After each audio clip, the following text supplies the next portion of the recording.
ڕێوڕەسمی هەنگاوەکانی لە خاجدانی حەزرەتی مەسیح درودی خوای لەسەر بێ وەک نەریتێک لەلایەن کریستیانەکانی کوردستان گرنگێکی تایبەتی پێدەدرێ.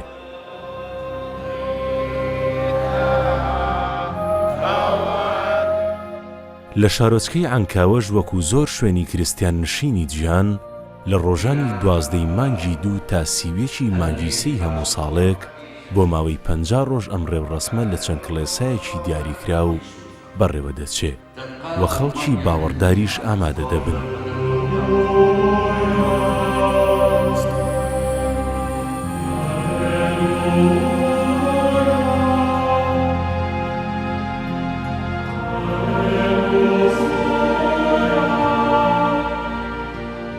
ئێمە کە مەسیحی 50 ڕۆژ پێش جەژنی گەورە پێش جەژنی فسح عید قیامە بەڕۆژ دەبین. هەموو ڕۆژی جمعە بەیانی و ئێوارە نوێژمان هەیە پێی دەڵێن دەرب السەلیب ڕێگای سەلیبەکە فعالم دێت لە کەنیسا و ئێمە کە قەشە و شەماشە نوێژ دەکەین بە مەراحلی دەرب السەلیب.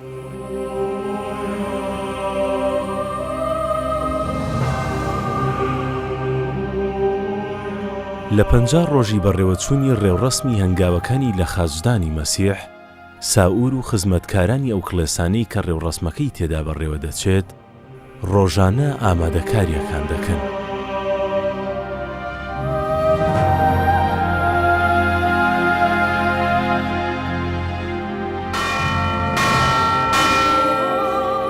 لە ماوەی 50 ڕۆژیدا ماوەی سۆمەی ئێمە کە ئەمن کە سەعۆری شتەکە گرانە تەقالیدی خۆی هەیە بەیانیان قەداسمان هەیە نوێشکردن و عەسرێش نوێشکردن بەیانیان ساعە 11 دەست پێ دەکاتن عەسران ساعە 4:30 دەست پێ دەکاتن ڕۆژی جومعاش تایبەتیە 7 جومعەمان هەیە دەکاتە ماوەی 50 ڕۆژی ئەگەر حیساب بکەیەوە لەو 50 ڕۆژیە سبەینانێش هەیتمان ڕۆژی جومعان و عەسرش عینەن شت سبەینان ساعە 11 و عەسران ساعە 4:30.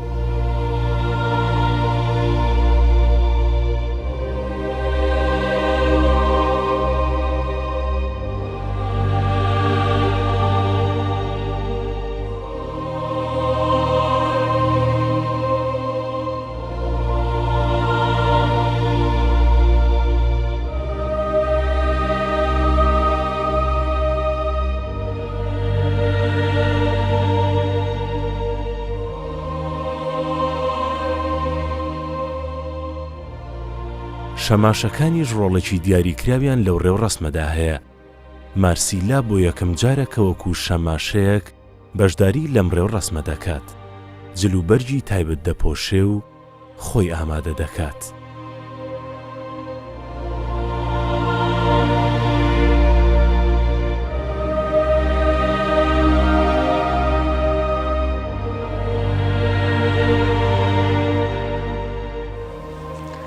ئەمڕۆ بەشداری دەکەم لە نوێژی ڕۆژی هەینی کە پێی دەڵێن حەشە. لە ڕێوڕەسمەکەدا مۆم و غاچ هەڵدەگرین جیا لەمانەش ئەو نامانەش دەگوازینەوە کە لەلایەن شەماشەی گەورە دەخوێندرێنەوە. دەبێت لە چوارچێوەی ڕێوڕەسمەکەدا بە درێژایی ئەو چواردە وێنەی کە لە دیواری کڵێسادا هەڵبەستاون بسوڕێنەوە.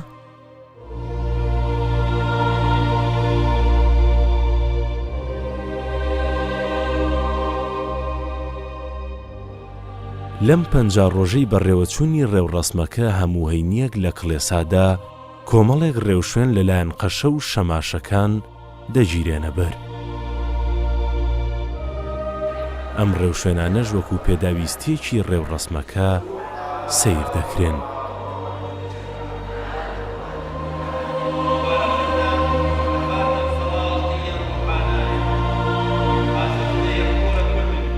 داشنگاوت سۆما ڕابە کمدشنی ئوروتیاثد ئورخ دەسڵیوە ڕۆژانی هەینی شەماشەکان خۆیان ئامادە دەکەن بۆ بەشداریکردن لە نوێژی تایبەت بە ڕێوڕەسمی هەنگاوەکانی لە خازدانی مەسیح بۆ ئەوەی کە هاوڕێیەتی و هاوکاری قەشەی کڵێسە بکەن.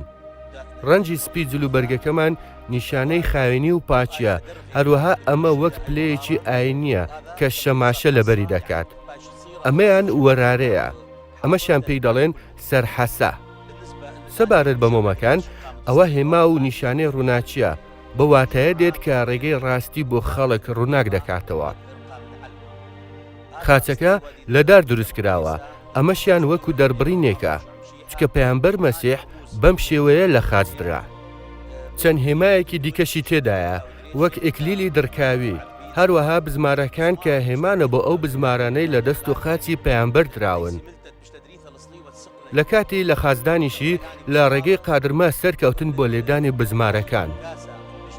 ئەوەش بڵێم شەماشە منداڵەکان هەموو ڕۆژانی هەینی لە کڵێسە ئامادە دەبن بۆ بەشداریکردن لە نوێژی تایبەت بە ڕێوڕەسمەکە.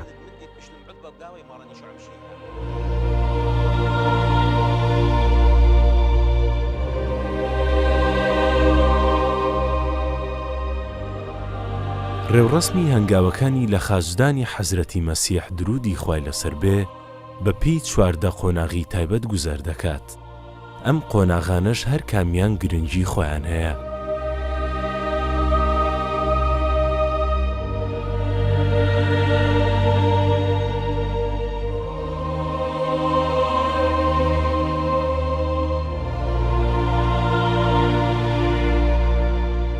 كامو أو رجمعكا ومراسيمي درب الصليب دكين 14 مراحل هي لمرحلة قلتني عيسى المسيح حتى مردني هر مرحلة هيك صلاتي خوي هيا نويجي خوي هيا تأملي خوي هيا ف إما تفكير دكين واستذكار دكين أو 14 مراحل لكنيسة بآلامي مسيح.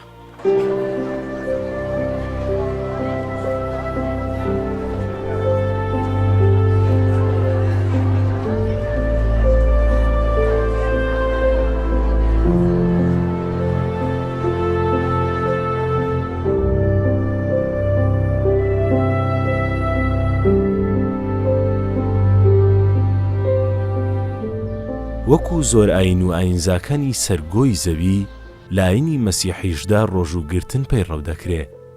دروستبوونی ئەمەش پێشینەیەکی مێژووی هەیە.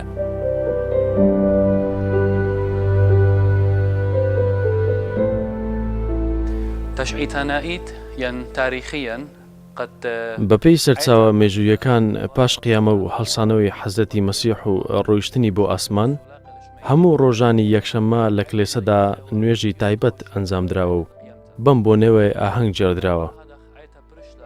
پێش هاتنی جەژنی قیامە و هەڵسانەوەی حەزرەتی مەسیح، کلێسە ماوەیەکی دەستنیشان کردووە کە پێی دەڵێن سۆما یان ڕۆژوگرتن. ئەم ماوەیە 7 هەفتە پێش هاتنی جەژن دەخایەنێت، چونکە ژمارە 7 لە کتێبی ئینجیلی پیرۆزدا نیشانەی پێگەشتوویە. پێش هاتنی جەژنی هەڵسانەوەی مەسیح، پەیڕەوانی مەسیح لە ڕێگەی ڕۆژوگرتن خۆیان ئامادە دەکەن. لە لای خۆشیەوە کلێسا لە ماوەی 50 ڕۆژی ڕۆژوگرتن لە هەفتەی یەکەم و چوارەم و هەفتەی کۆتاییدا قەداس دەکات. لە قەداسەکەدا ئینجیل دەخوێندرێت و هەندێک نوێژی تایبەتیش ئەنجام دەدرێت بۆ ئەوەی کە خەڵک لە خوای گەورە پتر نزیک ببنەوە.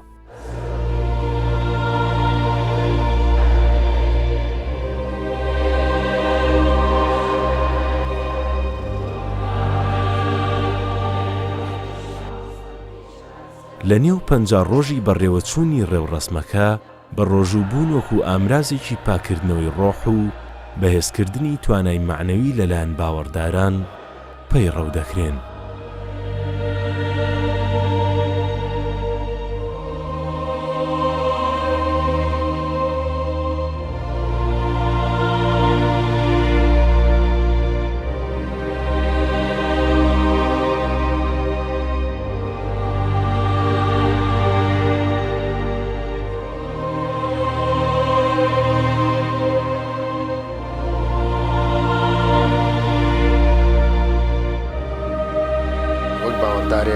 لە ڕۆژوگرتنماندا لە کە دەست پێ دەکات لە تەمان هەر ڕۆژی یەکەمی کە دەست پێ دەکاتن لە هێوارەوە ئیتر سەعاتەکە مەحدودە، هەند کەس کە تێنی دەبیان عوزری هەیە لە تا 12 شەو، بەڵام زۆر کەس هەر لە هێوارەکەنانی خوارد ئیتر بە ڕۆژوو دەبی هەتا ڕۆژی دواتر سەعات 12. زۆر کەسیش هەیە هەتا هێوارە دەگریت دوای کە مەغریب دادێ. اینجا دەستچێنیتن ڕۆژ و گرتنەکەشمان تەمان وەچی گوتم لە هەموو شتێکە چونکە هەندێک کەس بە هەڵەت تێدەگەن وا دەزان هەموو شتێک دەخۆین بەس گۆژ ناخۆنیان سپایی ناخۆن نەخێر ئەوە ڕۆژی یەکەم و هەموو جمعان و هەفتەی یەکەم و هەفتەی ئاخێری ئەوە بە یەک جاری نەگۆشت و نەسیپایی نابی بخۆین.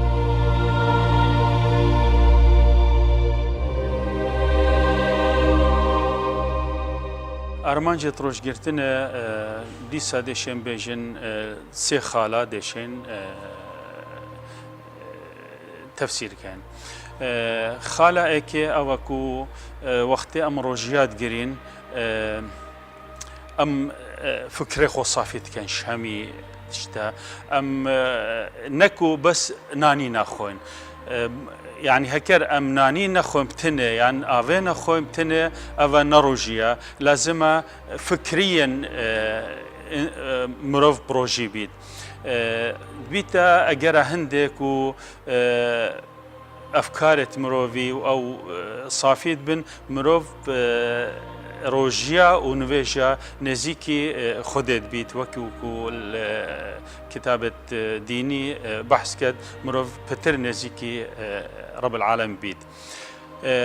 یا دوێ ئەوەکو وەختی ئەم پرۆژیت بین ئەم برسی بین دێمەهاش فەقیری هەبیت چینکی هەکەر هەر ئەم بخۆین و وەخۆین مەهاش فەقیری نینە.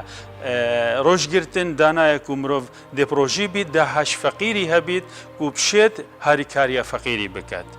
چونکی هەکەر ئەس پێ نەحەسم و فەقیرەکە هەیە برسیە ئەس برسی منشی دێ پێ حەسم و ئەو برسیە و دێشێم هاریکاریاوی کەم. خاڵە سیە ئەوە و وەختێ مرۆڤ پرۆژی بیت گوهرینت کەویتە ناف مرۆڤیە نەکو ئەس پرۆژی بم هەر وەک ڕۆژێ دینە وەختی ئەس پرۆژی بم لازم گوهرینت کەویتە ناف من ئەس هەکەر مەثەلەن گەلێکی نەئاخم گەل باخم بەحسێ کەسێ نەکەم خەبەرە نەبشمە کەسێ یعنی گوهرینەکە سەر تا سەری لازمە ناف مرۆڤی پەیدا بێت.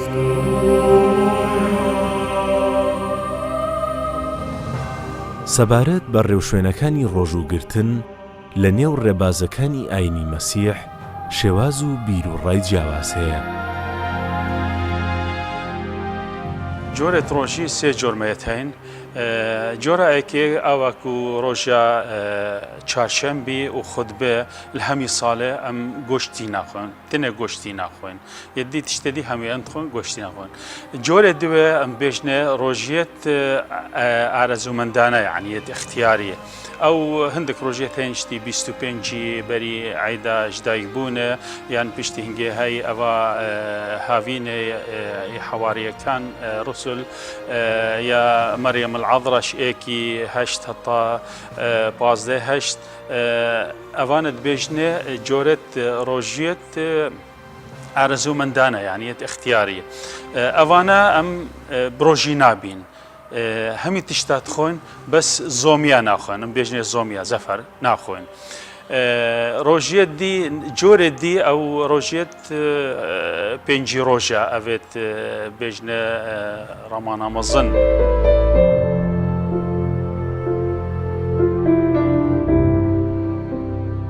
لە ماوەی 50 ڕۆژی ڕۆژوگرتن گۆشت و ئەو خۆراکیانەی کە لە پێکاتیاندا گۆشتەیە ناخورێت.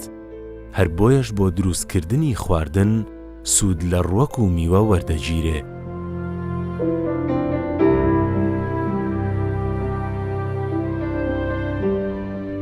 دایە ئیبتیسام ئەمڕۆ لە کڵێسە گەڕاوەتەوە و خەریکی ئامادەکردنی چەند خواردنێکە بۆ ئەوەی لە کاتژمێر 12 نیوەڕۆ لەسەر خوانەکەی دابنێت. ئێمە 50 ڕۆژ بە ڕۆژوو دەبین کە پێی دەڵێن سۆما. وەکو نەریتێک خواردنی تایبەت بە سۆمە و ڕۆژوگرتن ئامادە دەکەین. خواردنی وەکو حەلیمی و نیسک و پەقۆتە بەسڵق و ساوار و زۆر خواردنی دیکەش کە تایبەتن بە ڕۆژی ڕۆژوگرتن ئامادەیان دەکەین.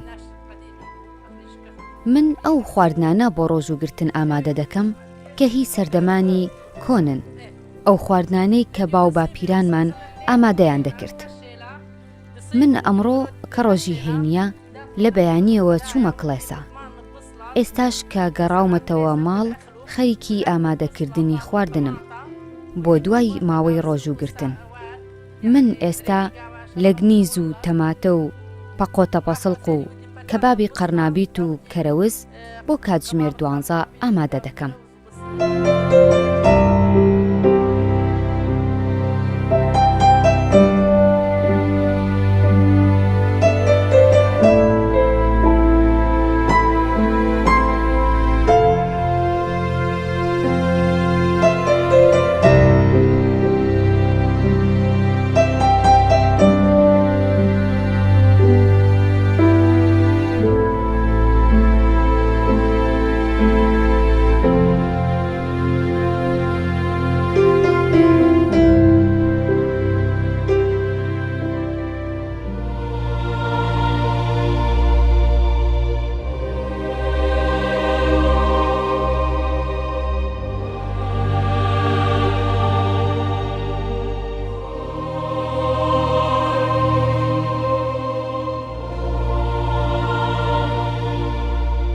ئەمە سریان ئەرتۆدۆکس لە کەنیسە ئێمنۆر دەست پێ دەکەین بە سۆم ڕۆژی دووشەم، بەڵام سبەینێ یەکشەم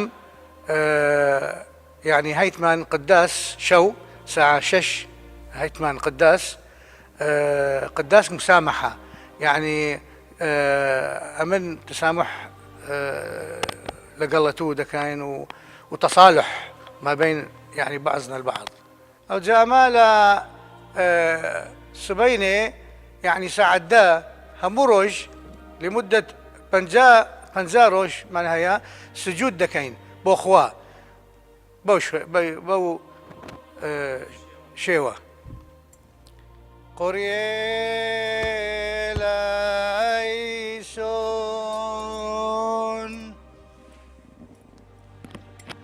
موران ثراحا مالين.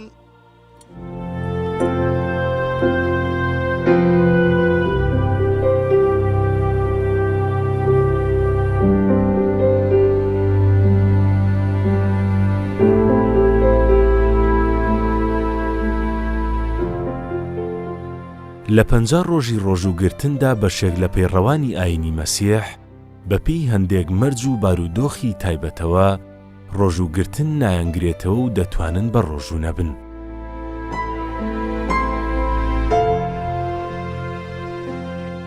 لە 50 ڕۆژی بەڕێوەچوونی هەنگاوەکانی لە خاژدانی حەزرەتی مەسیح درودی خوای لەسەر بێ، خاوەن ڕێستورانتەکانی شارۆچکەی عەنکاوە ئامادەکاری تایبەت دەکەن بۆ پێشوازیکردن لە بە ڕۆژوو بووان.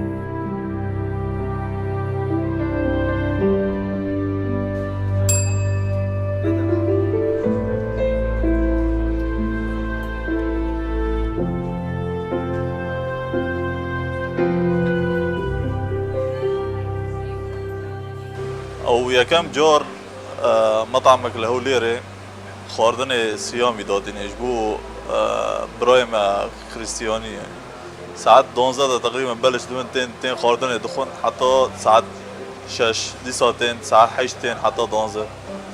ئەو یەکەم جۆر خواردنی محلێ مسلمانە و بۆ ڕەمانە وادیکێک و بۆ برایتێ هەیە دەبێت شتێدا. یەکەم جۆر مەطعمێک پر خواردنێ خۆش چێ دەکێ و خواردنێ سیامیش بوو مەسیحیە چێ دەکێ. ئەو فولە و مەنەقیشە هەموو تشتێ سیامی ئەوێ خواردنێ هیچ گەلێک ئەو تێتەنە تشتی حیوانی تێتەنە، ئەو نە ئێ بەرخ تێدایە نە ئێ بەست تێدایێت هیچ تشت نییە.